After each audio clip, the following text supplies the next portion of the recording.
সম্মানিত সুপ্রিয় দর্শক শ্রোতা দেশ ও প্রবাস থেকে যারা আমাদের সাথে সংযুক্ত আছেন সবাইকে জানাই আন্তরিক প্রীতি ও শুভেচ্ছা। বন্ধুরা, আমি কথা বলছিলাম একটি আপুর সাথে, প্রতিবেদন করবে অডিও কলের মাধ্যমে সংযুক্ত হয়েছে। কয়েকদিন আগে থেকে আমার সাথে যোগাযোগ ছিল। উনি কেন আসছে প্রতিবেদন করতে, বিস্তারিত ভিডিওতে অবশ্যই আপনারা ভিডিওটা কন্টিনিউ করবেন। আসসালামু আলাইকুম। ওয়ালাইকুম সালাম ভাইয়া। কেমন আছেন আপু, ভালো আছেন? জি ভালো আছি আপু, আপনি প্রতিবেদনে কেন আসলেন? ভাই। প্রতিবেদনে তো অনেক দুঃখে আছি আমি, অনেক দুঃখে আছি। আমরা বড় অভাবী। আমাদের বাড়ি ঘর স্বপ্ন দিয়ে নিয়ে গেছে। আমাদের বাড়িতে সোনাগাজী মুসাফুরের লগে বুঝছেন।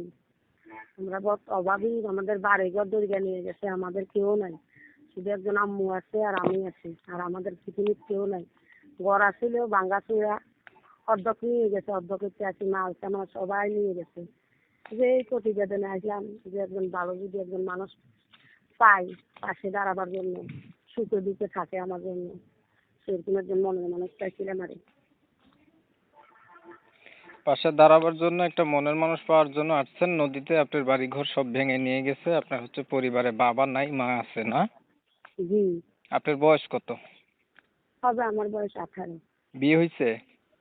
জি না, বিয়ে হয় নাই। লেখাপড়া কিছু জানেন?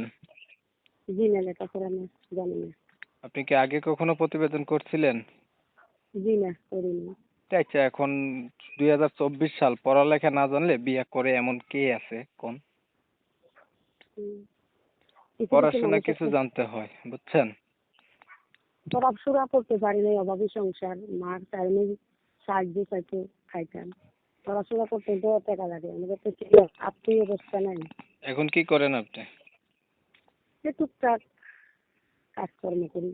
প্রিয় দর্শক শ্রোতা, আপনারা শুনছিলেন এই আপুটি হচ্ছে প্রতিবেদনে আসছে ভালো একটা মনের মতো মানুষের জন্য। নদীর পাড়ে ওনাদের বাড়ি ছিল, ভেঙে নিয়ে গেছে।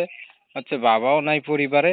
এখন উনি একটা মানুষ চাচ্ছে যে ওনার সুখে দুঃখে পাশে থাকবে, মনের মতো মন হইলে বিয়ে শাদী করবে। তবে উনি কিন্তু পড়ালেখা তেমন জানে না। আর উনি প্রথমবার আসছে প্রতিবেদনে। তো আপনারা জানেন কমিউনিটি গাইডলাইনের কারণে ওনার নাম আমি আপনাদের মাঝে নিতে পারতেছি না। ওনার নাম ঠিকানা ওনার কাছ থেকে আপনারা ফোনের মাধ্যমে জেনে নেবেন পরবর্তীতে, বিস্তারিত কিছু কথা থাকছে। আচ্ছা, আপনি কোন ধরনের মানুষ চাচ্ছেন?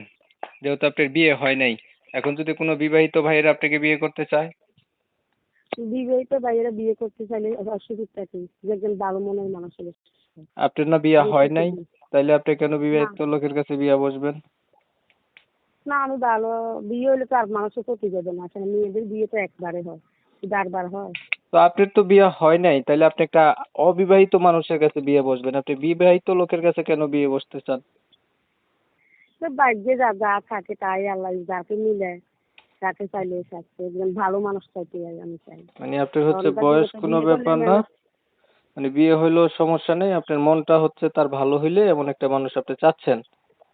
জি। আচ্ছা, আর কিছু বলবেন? জি না, আর কিছু বলবো না। ঠিক আছে, আপনি ভালো থাকবেন। দর্শক শ্রোতা, আপনারা শুনছেন ওনার কথাগুলো তুলে ধরছি আপনাদের মাঝে। যদি ভালো লাগে তাহলে ওনার সাথে আপনারা যোগাযোগ করবেন। আর আপনারা জানেন আমি এই রিলেটিভেরই ভিডিওগুলো দেই। ভিডিও যদি ভালো লাগে তাহলে একটা লাইক দিয়েন, একটা শেয়ার দিয়ে ইমো মেসেঞ্জারে ছড়াই দিয়েন, আপনাদের মতামতগুলো কমেন্টে জানাই দিয়েন। চ্যানেল ভালো লাগলে সাবস্ক্রাইব করে রাখেন। অনেক সময় নিয়ে আমার পাশে থাইকে আমার চ্যানেলের ভিডিও দেখছেন, এর জন্য সবাইকে জানাই এমএসকে টিভির পক্ষ থেকে অসংখ্য ধন্যবাদ। সবাই ভালো থাকবেন, সুস্থ থাকবেন।